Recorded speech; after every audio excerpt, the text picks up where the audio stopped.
Some men build things to leave behind. I built a smokehouse to remember every word my daughter's future mother-in-law said about her, thinking a retired accountant from Ohio couldn't understand a word of Mandarin.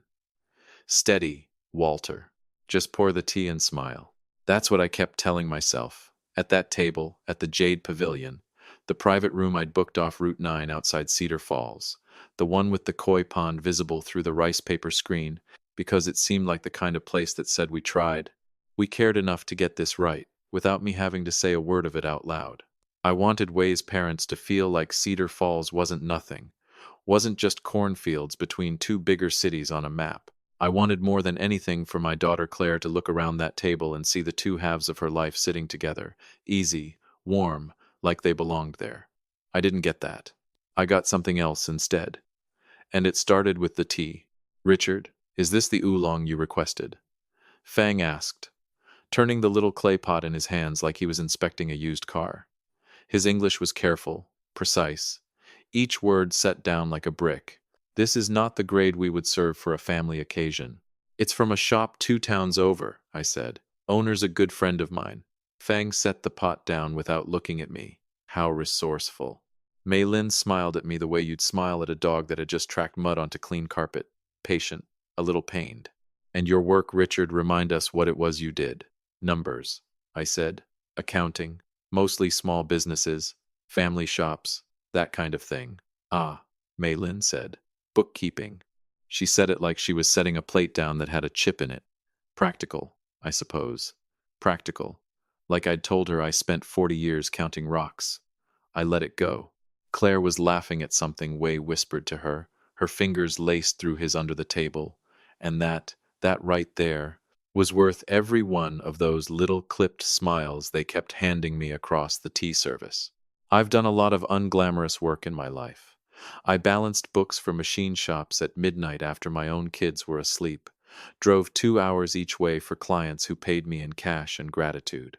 I know how to swallow condescension whole and keep smiling. You do it for your children. What I never once expected was for two people to sit 6 feet from me and assume I was furniture. Hey there, family. Welcome back to the channel. Settle in, because tonight's story is one you're going to want to see all the way through. Hit that like button, and if you're joining us for the first time, go ahead and subscribe, because trust me, you don't want to miss where this one ends up. Here's the thing nobody in that private dining room knew about me.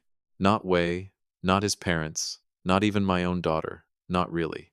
Before I ever touched a ledger, I spent 6 years in the army, 2 of them stationed outside Taipei doing logistics work with a joint command unit. Nobody teaches you a language in a classroom over there. You learn it because a truck full of parts doesn't move unless you understand exactly what the supply officer is telling you at 6 in the morning. I came home fluent, and then I came home quiet about it. Because nobody doing tax returns in a strip mall in Ohio ever needed to know I could read a Taipei newspaper front to back. It never came up. It never mattered. Until it did. About halfway through the second course, Fang leaned toward Mei Lin and murmured something low, something with an edge of amusement folded into it. And Mei Lin, certain she was safe, certain the quiet, gray-haired man, refilling everyone's tea, was just background noise at his own daughter's engagement dinner, answered him, in Mandarin, easy as flipping a switch. "They think I'm a houseplant." I kept my face still. I kept pouring tea, and I listened. First it was Claire's dress. Simple, they called it, for someone trying so hard. Then Fang did a small, unkind impression of the way I'd mispronounced the name of the tea shop earlier, and Mei Lin laughed behind her napkin at it. Small things. Sharp, but small. The kind of thing you let roll off if you have to. Then Mei Lin's eyes drifted past my shoulder, toward the wall of the private room where the restaurant kept a rotating display of local artisan pieces, a courtesy to the community, the owner had told me once. And there, in a simple frame, hung a photograph of a cedar hope chest. My hope chest. The one I'd spent 5 months building for Claire the winter she turned 12, out of cedar planks I'd salvaged from my own grandfather's barn before it came down.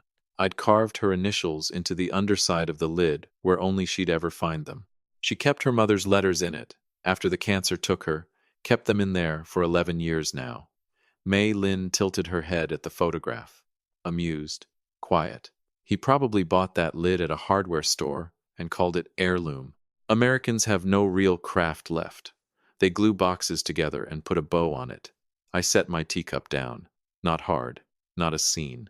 Just down, deliberate, the kind of stillness that if you knew me, you'd know meant the ground had just shifted under something. She's talking about the chest I built to hold her mother's handwriting. She's talking about 5 months of my life like it's something I dragged out of a dumpster. Nobody else at the table noticed a thing. Wei was refilling his water glass. Claire was scrolling something on her phone under the table, smiling at whatever it was. Mei Lin took a slow, satisfied sip of tea, like she'd just landed the punchline of a joke nobody in the room could translate. Except I could. I looked up. Fang caught my eye first, just a flicker, testing whether the old accountant had noticed anything at all. I smiled at him, warm, easy, the kind of smile that says everything here is fine. You know, I said in English, folding my napkin, I've always believed the things a man builds with his own 2 hands tell you more about his character than anything he could ever buy off a shelf. Wouldn't you agree, Fang? Fang blinked. Of course, he said. Good, I said. I'd hate for anyone at this table to think I don't know the difference between something cheap and something built to outlast me.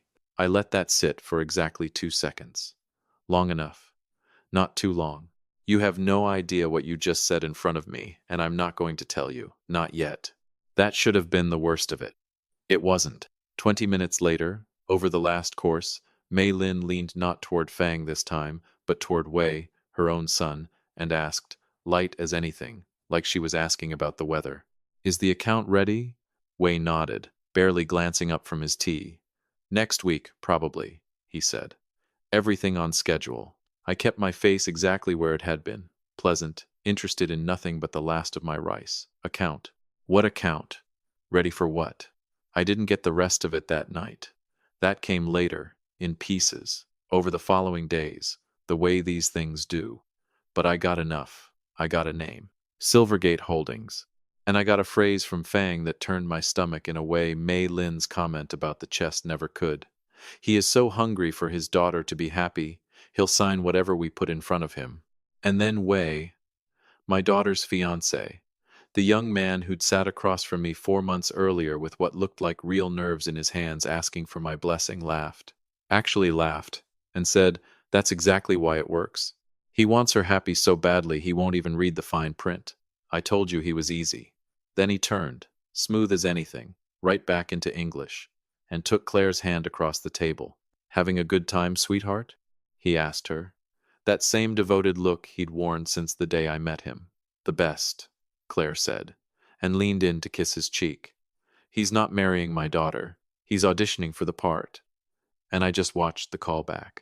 I sat there with my tea going cold, watching the young man my daughter loved hold her hand with the same hand he'd just used to call her father. Predictable. And worse, to call her something else. A means to an end I didn't understand yet. Every part of me wanted to stand up right then, put my napkin on the table, and ask Fang exactly what account he was so eager to have ready. Don't.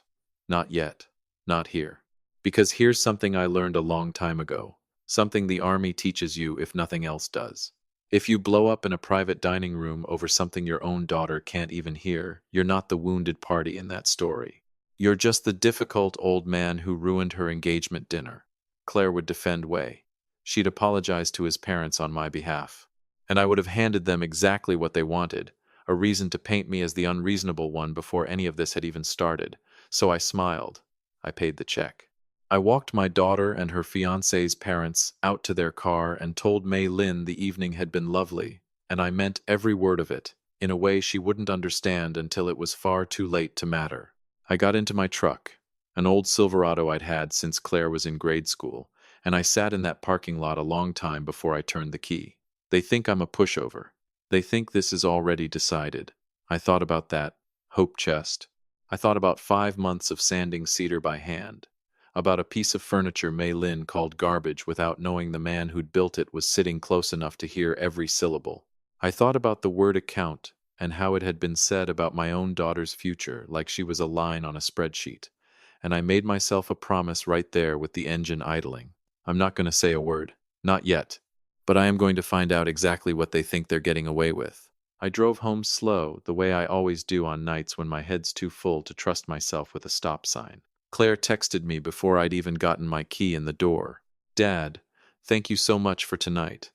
It meant the world that you tried that hard with them. I sat in my driveway and read it twice. She has no idea what I heard tonight, and it's going to break her heart when she finds out. But it'll break a lot cleaner than what they've got planned for her. I texted back, anything for you, kiddo. Sleep well. Then I called an old friend from my army days, a man named Curtis Boyle who'd gone into corporate investigations after he got out, the kind of guy who still had contacts in places most people forget exist. It was close to 11. He picked up on the second ring. Walt, it's been a while. Everything okay? No, I said. I need a favor, and I need you to be very good at what you do tonight. They thought the hard part was behind them. They thought all that was left was a signature. They had no idea I was about to become the account. Give them exactly what they expect. A grateful, oblivious father-in-law who just wants his little girl happy. That became my full-time job for the next 3 weeks. Not accountant, not father. Actor. The morning after that dinner, I called Claire before I'd even made coffee. Hey, sweetheart, I said. I was thinking, why don't Fang and Mei Lin stay out at the lake house for the rest of their visit instead of that hotel downtown? Let them really get a feel for how we do things out here. There was a pause on the line. Dad, are you sure? I know last night was a lot to take in. It was more than she knew. Claire, I want this family thing to work, I said. And every word of that was true, just not in the way she thought it was. Let me do this. I could hear the relief settle into her voice. That would mean so much to me. Thank you, Dad. I hung up and stood in my kitchen looking out at the lake house across the water, the one I'd built with my own hands the same summer I built that hope chest, back when Claire was still small enough to hand me nails from a coffee can and call it helping. You want a front row seat to my life? Fine. Come on in. Just know I can hear you in every language you've got. Fang and Mei Lin moved into the lake house that Thursday. For the better part of 2 weeks, I played my part like I'd rehearsed it my whole life. I asked Mei Lin about her garden back in Chengdu. I let Fang correct my grilling technique at a Sunday cookout, Ohio-style ribs, hickory smoke drifting off my old smoker, Fang standing there with his tea, informing me the meat would be better with a different marinade entirely. I nodded. I smiled. I said I'd have to try that sometime, while cataloging every single word out of his mouth like evidence, because it was evidence, I just wasn't filing it in a courtroom yet. You want to underestimate me? Good. That's the only weapon I need. Thursday night, after Fang and Mei Lin had turned in early, jet lag, they claimed, though I had a hunch it was something else keeping them tired, I sat in my truck in the driveway and called Curtis back. Talk to me, I said. What'd you find? Curtis didn't waste time on pleasantries, never did. Walt. This one's ugly. Here we go. Fang's import business back home. The one he keeps mentioning at dinner. It's barely a shell at this point. Filed for restructuring almost 2 years ago and never came back from it. There are liens against the family property going back further than that. Real numbers, Walt. Numbers that don't get solved by selling off a wine collection. I sat there gripping the wheel, staring at the dark windows of my own lake house like I could see straight through them. And Wei? I asked. Curtis exhaled, and that told me before he even said a word. Wei's got an active civil claim against him back home. Failed investment scheme, took some people's savings with it 2 years ago. Nothing criminal on paper, but it's not nothing, either. And Walt, he never told your daughter one word of this. Not one. There's more, Curtis said. You mentioned this Silvergate account they keep referencing. I'd bet my pension it's not a wedding gift fund. Sounds a lot more like a bailout. If they can get access to your retirement accounts and your property through some kind of joint holding structure, especially something set up offshore, that's liquidity, that's collateral. That's a way to keep the whole thing from collapsing without anyone back home ever knowing how close it came. I sat in the dark a long time after we hung up, letting it settle. They didn't fly 7,000 miles to welcome me into their family. They flew 7,000 miles because I have something they need. I thought about Claire's face at that dinner, the way she'd looked at Wei like he'd built the whole sky himself. The way she'd texted me, "Thank you for trying so hard with them," thinking her own father was the one who needed to prove something. She has no idea she's the one being evaluated. And she has no idea for what. The opening came that Sunday. I invited them to brunch out on the dock. Fang set his tea down and slid into that same smooth, practiced tone. Richard, Wei tells us you have a substantial retirement portfolio and property holdings. In our family, wealth is kept close, consolidated. Our attorneys back home are preparing a joint family trust, something to protect Claire and Wei long term. We would love for you to review it before the wedding. He didn't hand me a pen. He was testing whether the quiet old accountant would bite before he paid lawyers to finalize anything. Family to family, Mei Lin added softly. It's how we protect our children. That sounds real thoughtful, I said, scratching my jaw like a man working hard to follow a complicated idea. I do simple books for hardware stores, Mei Lin. I don't know the first thing about international trusts. Why don't you have your people send the paperwork straight to me? I'll take a look. I watched the flicker of triumph cross Fang's face. He thought he'd set the hook, and I was swimming straight for the net. That night I sat alone at my kitchen table with that folder spread out in front of me, reading language that might as well have been written in a code I'd never cracked. Terms like irrevocable structure, terms like beneficial interest assignment. I've balanced 1,000 ledgers in my life. I can spot a rounding error from across a room. I could not make sense of a single page of this. I almost didn't make the call. 40 years of handling my own business, my own numbers, my own mistakes. There's a stubbornness in that, a pride that doesn't love admitting when it's out of its depth. But I thought about Claire signing something like this one day with a smile on her face, thinking it was a gift. I picked up the phone at 10 that night and called Denise Okafor, my attorney, a woman who'd handled every contract and dispute for me since I opened my own practice 22 years ago. Denise, it's Walter. Sorry for the hour. Walt calling after 9. This can't be good, she said, and I could hear her settling into a chair on the other end. What's going on? I can't make sense of this trust language, I said, and I read her 3 lines straight off the page, slow, so she could follow along. There was a pause, long enough that my stomach dropped before she said a word. Walt, she said, her voice going flat and careful the way it does when someone's trying to pull something.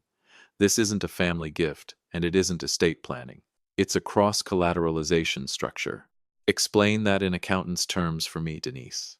They've built this so your retirement accounts and property act as the primary guarantee for Fang's overseas obligations. If his business defaults, which everything Curtis found says it's about to, the lenders get an immediate, unappealable claim against everything you own. You're not funding a trust for your daughter, Walt. You're signing away 40 years of savings to cover another family's debts. I sat back in my chair. There it is. I need you to send me every page you have, Denise said. Tonight, if you can. You'll have it in 10 minutes, I said. I hung up and sat there in the quiet of my own kitchen, and something in my chest went very, very still. They weren't marrying into my family. They were trying to buy their way out of a hole using my daughter's wedding as the door. I thought about the hope chest again. I thought about, he won't even read the fine print, and he's so hungry for his daughter to be happy, said in a language they thought was a locked door. You didn't outsmart me. You just underestimated the wrong old man. The next morning I found Fang out on the dock with his tea. Same spot every day, looking out over the water like a man already measuring it for a dock of his own. Not yet, Fang. Not ever, actually. But you don't know that yet. Morning, I said, sitting down across from him. I went through that folder last night. He set his cup down, attentive now, that same practiced warmth easing onto his face. Honestly, it's a lot, I said, running a hand through my hair like a man genuinely overwhelmed. This does sound like a wonderful thing for Claire. I believe that. But I want to do this properly. Let me have my own attorney draft a clean version. Something simple, something everyone can actually understand, and we sign it together, all of us, at the engagement party next weekend, in front of the whole family. I watched it land on his face, that flicker of surprise smoothing quickly into something like delight. That is a wonderful idea, Richard, Fang said. And I'd have believed every word of it if I hadn't heard exactly what I'd heard 8 days earlier. A signing in front of everyone. Very meaningful. You have no idea how meaningful. Mei Lin came out onto the dock just then, drawn by the warmth in her husband's voice, and when Fang told her the plan, she actually pressed her hands together. "Oh, Richard," she said, "this means so much to us." "It means a great deal to me, too," I said. And that part, at least, was true. They believed it. I could see it in both their faces, the quiet, private triumph of two people who thought they'd finally gotten a fool to sign away his own future. Let them believe it. Let them pour themselves another cup of tea in my kitchen and toast to it tonight. It's the last thing they're going to get to celebrate on my dime. The days between that conversation on the dock and the engagement party moved slow and fast all at once. Slow the way waiting always is. Fast the way a countdown feels once you know exactly what's coming. Denise worked with me every evening, building the real story into something clean and undeniable. The liens, the lawsuit, the exact language buried in that trust that would have handed my retirement, my house, everything I'd built for 40 years, to a man across an ocean. Curtis sent over documentation, translated, notarized, airtight.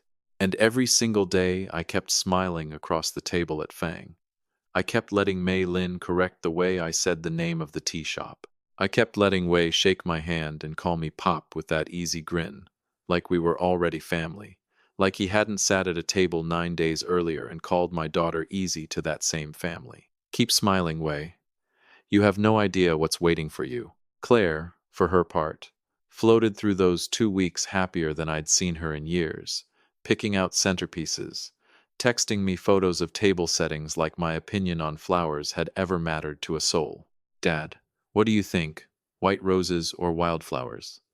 I stared at that text a long time before I answered. "Wildflowers, sweetheart, because in a week, I'm going to hand you back a life that's actually yours, and I want it to look like something that grew here, not something imported and paid for." "Wildflowers," I texted back. "Always." The engagement party was set for that Saturday out at the lake house, string lights strung between the old oaks I'd planted the same year Claire was born. 40 of our closest people, laughing, eating, passing plates of ribs and corn down long tables the way any summer gathering goes. Except, it wasn't any other gathering, and I was the only person there who knew it. Fang and Mei Lin held court near the head of the table, champagne glasses in hand. Champagne I'd bought specifically for that night, though not for the reason they assumed. Mei Lin wore a cream dress that probably cost more than my first car.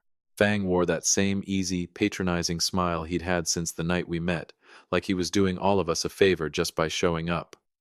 2 more hours, Fang. Enjoy the view. I caught Mei Lin leaning toward Wei near the drink table, her voice low, her eyes flicking across the yard toward me. I wasn't close enough to catch every word over the music and 40 conversations at once, but I didn't need every word. I'd heard enough of these two by now to fill in the rest, just from the shape of her mouth. "Look at him smiling," she said, clear enough to carry. "So proud of himself." Wei smirked into his glass and said something back I couldn't quite catch. I didn't need it. I'd heard that tone before, over tea in a hope chest they thought was garbage. "Go ahead. Enjoy the last few minutes of thinking you've won." Denise was there too, off to the side in a blazer, nursing a club soda, looking every bit like an old family friend, and nothing like the woman holding a folder in her car that was about to end this whole thing. She caught my eye once and gave me the smallest nod. "Ready when you are." I looked over at Claire, laughing with her college friends near the dessert table, her dress catching the string lights, happier than I'd seen her in longer than I could remember. "I'm sorry, sweetheart. I'm about to break your heart tonight. But I'd rather do it now than watch them break it slowly. For the rest of your life, one lie at a time." I picked up my glass and tapped it once with my ring, a small, clean sound that cut straight through the noise. Conversations dropped off one by one, until the only thing left was the crickets starting up along the tree line. "If everyone could give me just a minute," I said, standing at the head of the table. "I promise I won't keep you from the ribs for long." That got a laugh. "Good. Let them stay loose a little while longer." "Most of you know me," I started. "I'm not much for speeches. I'd rather be balancing somebody's books than standing up here with everybody looking at me." Another easy laugh. Claire beamed at me from her seat, that same soft, grateful look she'd worn since that first dinner. "Thank you for trying so hard with them." "I did try, sweetheart. Just maybe not the way you think." "My daughter's getting married in a few weeks," I said, And I've spent every day since her mother passed trying to make sure Claire never has to wonder if she's loved or if somebody's telling her the truth. I let that sit a second. My eyes moved briefly to Wei. He was still smiling, still holding his glass loose in one hand, still playing the part of a man with nothing to hide. Not for long. I want to thank Fang and Mei Lin, I said, turning toward them, raising my glass slightly, for coming all this way to be part of this family. That's not a small thing, crossing an ocean for people you barely know. Fang dipped his head, gracious, practiced. The honor is entirely ours, Richard. I'm sure it is, I said, and something in my tone must have caught, because I saw Mei Lin's smile flicker, just at the edges, the way you notice a draft under a door you thought was sealed. Since our guests came all this way from overseas, I said, turning to face the whole table, I thought it only right to thank them properly, in their own language, especially since they've spent the last 2 weeks assuming I couldn't understand a word of it. I looked directly at Fang. The color started draining out of his face. What I said next came out in Mandarin, clean, unhurried, the accent I'd buried for 35 years surfacing sharp and easy as anything. Fang's glass froze halfway to his mouth. Mei Lin went entirely rigid. For 2 weeks, I said, my voice steady, cutting clean through the quiet. You spoke about my daughter like she was a line item. You laughed at my work. You called what I built with my own hands garbage. And you planned to use my life savings to bail out a business that's already failed. Wei scrambled up out of his chair, face flushed red. Richard, wait, that's not. I switched to him next. Still in Mandarin, still steady. Sit down, Wei. Then I turned back to the table and slid smoothly into English. I heard every single word. The words landed on that table like a dropped plate. 40 faces turned, first toward Fang and Mei Lin, then toward me, then slowly, achingly, toward Claire, whose expression moved from confusion into something else entirely, something breaking. Dad, she started, her voice small. What? I'm sorry, sweetheart, I said, and I meant it more than I'd meant almost anything in my life. I didn't want you finding this out like this, but I couldn't let you find it out after the wedding, either. I reached under my chair and lifted the folder Denise had brought. The same style of leather folder Fang had slid across my dock table 2 weeks before, except this one didn't have a single lie inside it. 2 weeks ago, I said, laying it open on the table for everyone to see, Fang and Mei Lin asked me to sign a family trust. They called it a gift, a way to bring our families together properly. I flipped to the first page. What it actually was a structure that would have made my retirement accounts and my property the guarantee for debts that already belonged to a failing business back home. Gasps rippled down the table. Claire's roommate covered her mouth. Denise stood quietly near the drinks, letting me run it. Fang's company overseas is a shell, I said, turning another page. It's been collapsing for 2 years. There are liens against his family's property going back further than that. And Wei, I looked at him now, steady, no anger in my voice at all, just fact stacked on fact, has an active lawsuit against him back home for a failed investment scheme that took people's savings and that he never once mentioned to the woman he's supposed to marry in a few weeks. That's not, Wei started, half out of his chair. Richard, that's not what it. I'm not finished, I said, and something in my voice put him back down in his seat. Claire looked at Wei now, really looked, the way you look at someone when you're waiting for them to prove you wrong about the worst thing you've ever thought. His mouth opened. Closed. Opened again, nothing coming out. Claire, it's not what it looks like, he finally managed. She cut him off, and her voice, when it came, was calmer than I expected, colder than I'd ever heard from her. You called me easy, she said. You laughed about my father's hands. You made me a line in a spreadsheet for your family's mess. She reached down, slow and deliberate, pulled the ring off her finger, and set it on the table beside his untouched plate. I was going to build a life with you, she said, and you were going to spend it robbing my father blind. She stood, and instead of turning toward her friends, instead of running the way anyone would have forgiven her for doing, she walked around the table to where I stood. She didn't hide behind me. She stood beside me, shoulder to shoulder. That's my girl. I turned back to Wei, who still hadn't found his footing, his parents on either side of him, gone pale and silent, cornered by their own words, coming back to them in a language they never imagined would betray them. I handed Wei a second document from the folder. Not the trust this time. That's a formal invoice, I said, for every expense your family has accrued during your stay at my lake house, and a notice that you'll need to vacate by tomorrow morning. Fang found his voice first, thin and brittle. Richard, surely we can discuss.